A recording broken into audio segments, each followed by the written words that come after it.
The Lebanese army sent in heavy weapons and has captured the mosque in Sidon that was the headquarters of the Sunni Muslim gunmen they've been fighting. Armed clashes started in Sidon at the end of last week between Sunnis and men allied to the Shia militia Hezbollah. But on Sunday, the Sunni gunmen attacked the Lebanese army. It's traditionally seen in Lebanon as the one truly national institution.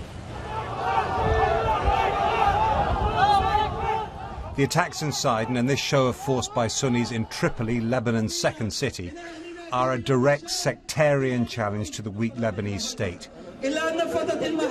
These gunmen are a vocal and dangerous minority, inspired by an extremist Sunni cleric in Sidon called Ahmed al-Assir, who says the Lebanese army is a tool of Hezbollah.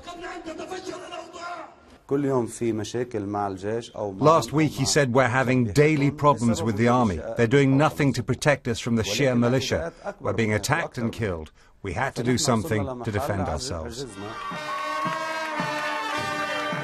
Army families have started burying their dead. Power in Lebanon is split between religious groups. Peace in Lebanon depends on preserving a delicate balance of power. The spilling over into Lebanon of sectarian killing from Syria means that the country is losing its balance.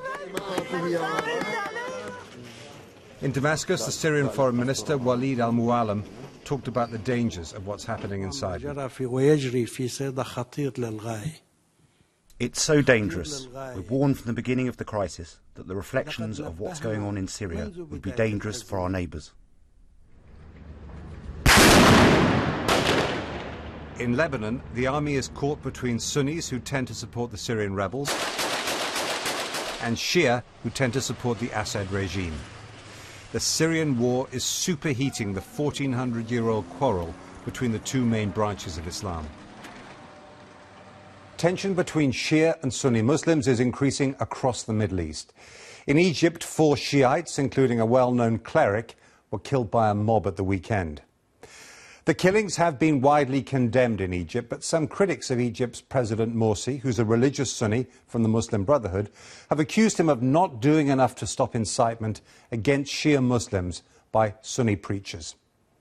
In the Middle East, many people believe the growing crisis between Shias and Sunnis is the most dangerous threat they face. Syria starts at the top of the ridge, and Lebanon is acutely vulnerable to what happens there. But across the Middle East, this new era risks being defined by sectarian conflict. Jeremy Bowen, BBC News.